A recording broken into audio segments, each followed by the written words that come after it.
So you want to make a tres leches? The 3-milk cake? Let's get into what it really needs. You need milk from a spotted cow, a long-haired cow, and a regular old white cow. And their names must be whole milk, evaporated milk, and condensed milk. And then you're ready to make tres leches. And as per usual, the recipe can be found in the description below. This is a make and rate video, so we will be making the recipe and then rating it.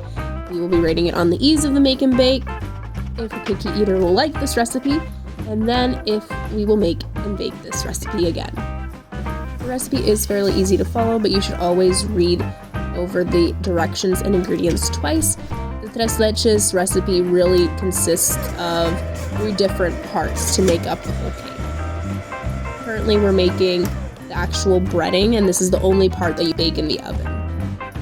The recipe does state that you should use one of those handheld mixers to beat all of these ingredients together and later to mix them together, but I did want to get some more experience using this specific mixer since this is only the 2nd time I'm using it. And up until this point, I haven't had any real issues. I think I made my life a little bit more difficult by putting in the entire stick of butter instead of cutting up the little pieces, and it made it a little bit more difficult on the actual beating everything together.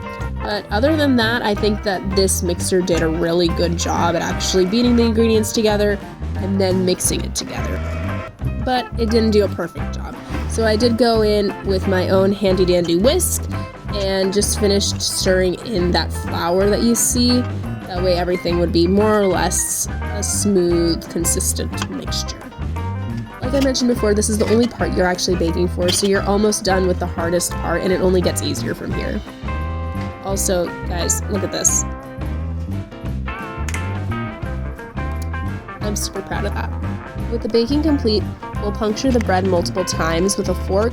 That way we have many holes for the milk mixture we're creating to seep into the bread, creating a moist tres leches. Our milk mixture can't be added onto the bread until the bread is room temperature, so that's something to keep in mind.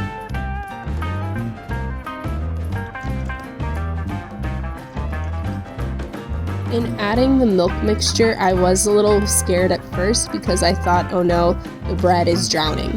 But it's good because, as you can see, the milk is being absorbed into the bread. We're going down the right path, it's going to be moist and it's going to be good. Instead of following the recipe's directions, I did decide to leave this in the fridge overnight for maximum absorbency potential. 8-ish hours later.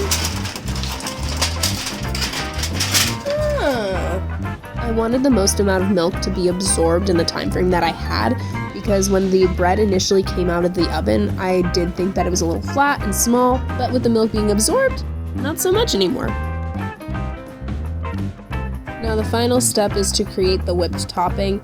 You only need 3 ingredients to get started, and then you whisk it all together. Again, a handheld electric mixer was recommended, but I wanted to go ahead and use my regular old handheld mixer. I had to do a little bit more work off camera to actually get it to be thick, but this is the consistency you should have. And you're ready to pour it onto your tres leches, and once it's all smoothed out on top, go ahead and refrigerate it until you're ready to eat it. And like that, you're done with your first tres leches. Really easy, am I right? I made a tres leches for a small event that we had at our place.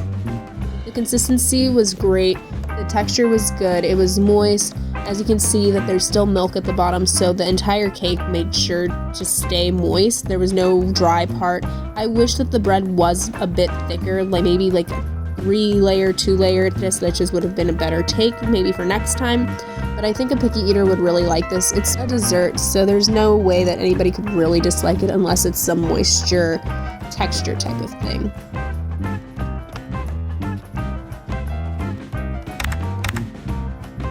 I would love to make tres leches again. It was a really easy cake to make, barely any baking involved, and I think it was a hit amongst our friends that were at our place. The thing is, tres leches is a very calorie-dense cake. Changes I think I would do next time is change whole milk to skim milk, then instead of making a whipped topping, just use some Cool Whip. Because the less amount of calories that the tres leches is, the more you can eat of it.